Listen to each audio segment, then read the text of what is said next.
So with that, I'd love to invite up Dr. Muzammil Siddiqui to say a few words, inshallah.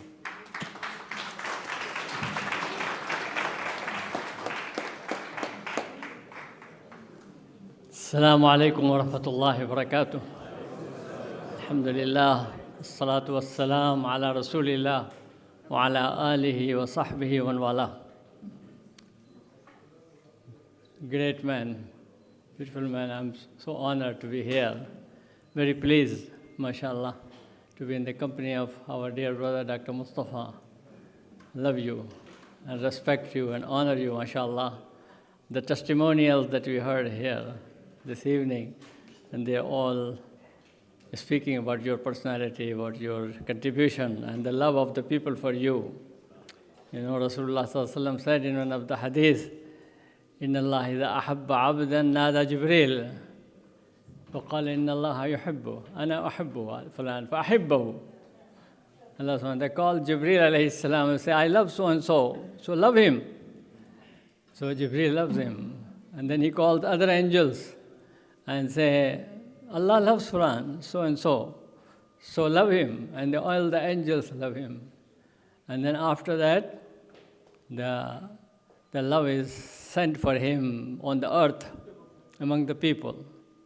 So the people, khalq Allah subhanahu wa ta'ala, they talk about him. May Allah subhanahu wa ta'ala accept him among those people, inshallah, and accept us among those people, inshallah.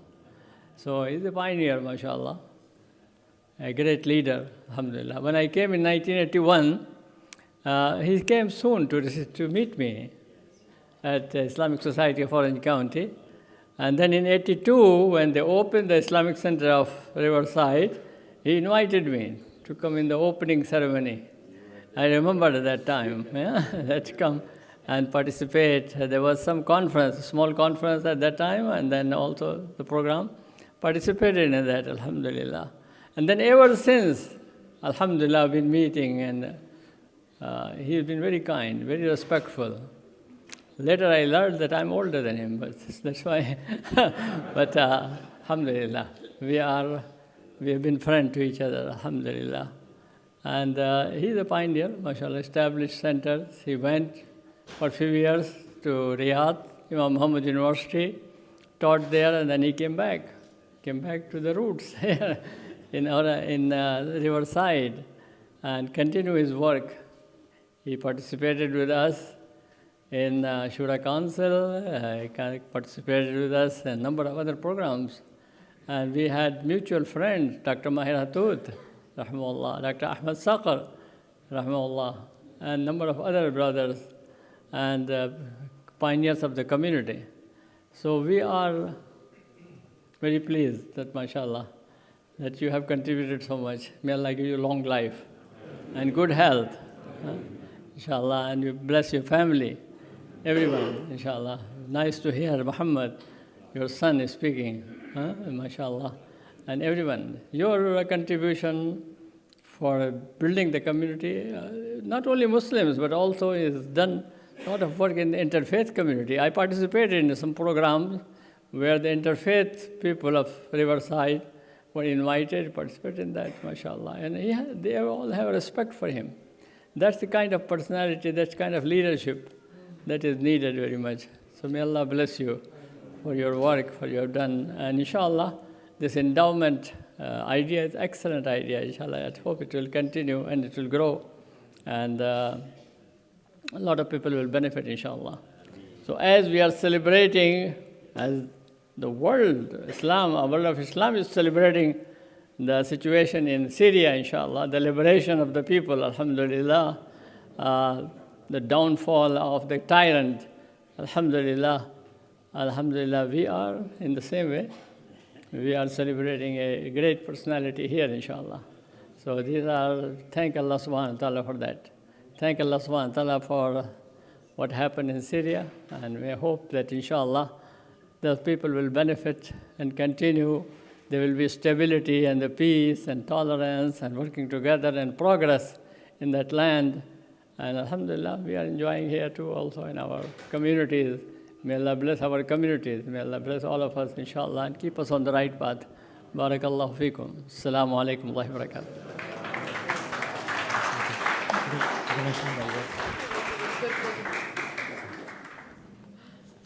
So with that, Sheikh Mustafa, we'll call you up here. 50 years of service. Well, bless you. May Allah bless you. Lifetime Achievement Award, 50 years of service, presented to Dr. Mustafa Kuko, December 14, 2024, from Sahaba Initiative. May Allah bless you. Thank you so much. Okay.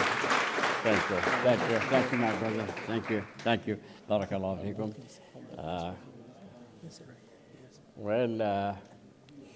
If there is anyone that I call him my teacher all the time, a mentor all the time, and my leader all the time, and the person that I learn from him nearly also on weekly basis or maybe daily basis is Dr. Muzammil Siddiqui.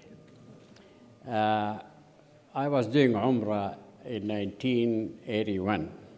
Many of you were not born by that time. And then I came back from Umrah, and Dr. Mahmoud Rashdan, may Allah subhanahu wa ta'ala bless his soul, he was the Secretary General of ISNA, I may say by then, and I was the representative of ISNA in the West Coast. He called me up and he said, Brother Mustafa, now you're back from Umrah, the first duty of you, the first order of the day is to go to Orange County and meet Dr. Muzammil Siddiqui. I said, where is he? He said, no, Muzammil Siddiqui in your neighborhood. He is the director and the imam of the Islamic Society of Riverside, of Orange County. So when he came, it was not only upheaval, but it's a revolution in Southern California.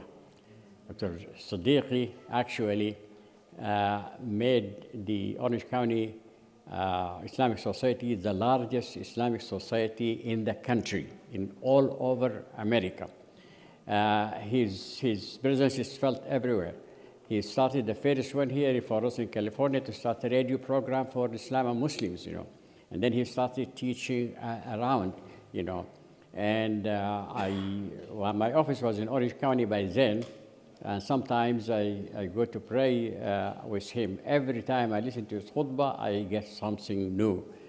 And actually, on February 6, 1981, we had the inauguration ceremony for the Islamic Center of Riverside. And who is to come and be our keynote speaker? Nobody else other than Dr. Siddiqui. He was joined also by my very good friend, Dr. Maher Hathoud that day, and Dr. Ahmed, not Dr. Ahmed Sabah was not there, but I believe Dr. Maher Salim and Sheikh Tayuddin Shuaib and Dr. Jamal Badawi. Actually, I asked Jamal Badawi to come from Canada, and he came. And it was a good day. All the people, all the brothers from Orange County came over. The brothers from Los Angeles came over, and even our Cambodian and Vietnamese Cambodians and Vietnamese and Santa Ana came over, and it was a very joyous occasion that day, actually, and it's a memorable day. The next Friday, I was attending Jum'ah with him, and he said all to the people, if you like to go and see a minaret and a masjid that has been built up from the ground up to be masjid, the fairest masjid in the history of the state of California, go to Riverside and go over there and meet Dr. Mustafa Kuko. I remember those words, actually, he said it after his khutbah. Shortly after that, he called me up, and he said, Dr. Mustafa, now I'm embarking on another project. I said, what is it? He said, I'm going to have a big convention for the seerah of Prophet Muhammad sallallahu alayhi wa sallam. And I need you to be with me. Probably because of your experience in Islamic work, it will be most valuable for us. So I used to go to him every evening from my office, and we planned for it. And that was really, actually, it was a big gathering. For the first time, we were gathering to have it in Southern California, and that was in 1982, in the middle of 1982. And we had great scholars coming over. also our Ustaz, our teacher, and one of my uncles, Dr. Abdullah Tayyib, Professor Abdullah Tayyib, you remember he was there. He came over from Morocco. We invited him. He came over from Morocco. Dr. Ismail Farouqi, may Allah subhanahu bless his souls, all of them also was there. And actually, Dr. Jamal Badawi came from Canada. Dr. Ahmed Sagar came from Chicago. And so Dr. Muzammil Siddiqui also came from Saudi Arabia. Actually, Dr. Abdullah Ghazi also came from Saudi Arabia. And I believe another guy, well, let me remember. But anyway, it's a very good gathering. Muhammad Ali Clay also was there, actually, with us, and he spoke, actually. That conference was beautiful, and it became a tradition. 2 years later, also was done. And the next one was also attended by Sheikh Mohammed bin Sha'rawi, I believe, and maybe Dr. Abdullah Nasif, Dr. Abdullah Turki, and maybe Sheikh Rashid al-Rajih, if he came, and numerous people. Dr. Salman Nadwi came all the way from South Africa. So it was just all happened due to the effort of Dr. Muzammil Siddiqui. And then it is also a success story in the community. The community energized. He brought the people around him, brought the youth around him, and everything went into the right direction. So it's a success story, just like the success story of Dr. Maher Hathoud, who actually realized